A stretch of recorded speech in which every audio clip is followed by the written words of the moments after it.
אז מה קורה אנשים? כאן יונתן בעוד סרטון חדש, והיום אנחנו כאן במיינקראפט. כן, אני יודע, הרבה זמן לא היה סרטון, ובגלל זה אנחנו עומדים לעשות ממש עכשיו סרטון.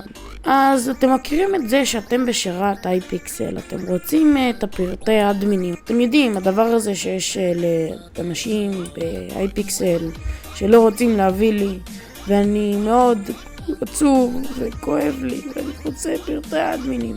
זה בדיוק מה שאנחנו עומדים לעשות היום. אוקיי, אז לאתר אנחנו נכנסים, ואני עומד לשים לכם קישור. אז דבר ראשון שאנחנו רואים זה את הסרצ' הזה. אנחנו יכולים לחפש מה שאנחנו רוצים, נגיד בול.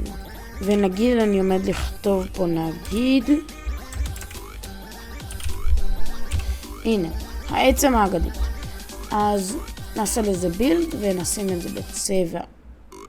אוקיי? ופה אפשר לכתוב את מה שאנחנו רוצים, נגיד, את מה שהאייטם הזה עושה, ומה זה, אני לא עומד לעשות את זה כי אין לי כוח. אז פה אפשר לי, אם אני רוצה שיראו את האנצ'נטמנט שאני עומד לשים עליו, או לא, אני לא רוצה, שזה ייצור אפקט שזה מגניב. נגיד לוטינג 50, שרפנס 50, וזהו בתכלס. גם פייר אספקט אני רוצה, זהו בתכלס. משהו שלא אמרתי בהקלטה זה שלא חייבים לעשות מה שאני אמרתי, אפשר לעשות מה שאתם מעדיפים וככה יצא הנשק שלכם.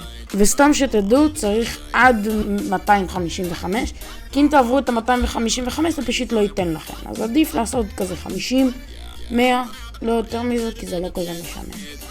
עכשיו, אם עולים למעלה, כי זה פרט מאוד מאוד חשוב, כי אחרת זה לא יעבוד לכם, אז אתם צריכים לשים את העדכון שלכם. אני ספציפית עושה את זה ל-1.19, לא יודע למה, החלטתי שזה ל-1.19.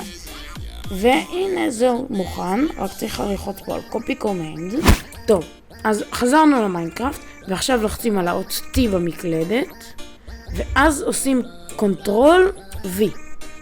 עכשיו אתם רואים, יש את כל הדבר הארוך הזה, אפשר ממש לעבור על הכל, ואני לא עומד לעשות את זה. זה ממש מביא לכולם, אם אני רוצה, ואני בתוך שרת, ויש עוד הרבה אנשים, ואני יכול לכתוב את השם שלי, במקום שזה יביא ממש את זה לכולם. אבל אני לא צריך את זה, בגלל שרק אני כאן, וזה לא שרת, אז נלחץ על Enter. עכשיו יש לי את הבון. עכשיו תראו, לא כתוב עליה כלום, בגלל שלא רציתי. אני יכול ממש להדגים לכם מה היא עושה. נגיד נעשה סמון בלייז. עכשיו יש פה בלייז, ואני רציתי שיהיה לה מלא לוטינג, אז אני עומד להרביץ לו, כמובן ימות במכה, כי יש לי שרפנס משהו הרבה, וזה יביא לי 47 בלייזרות. עכשיו אני לא יודע מי מבין במיינקראפט ומי לא, אבל 47 בלייזרות זה מאוד טוב. טוב, אז זה הכל להיום. אני מקווה שהצלחתם ליצור את העצם האגדית שלכם, ונתראה בפעם הבאה. יאללה ביי.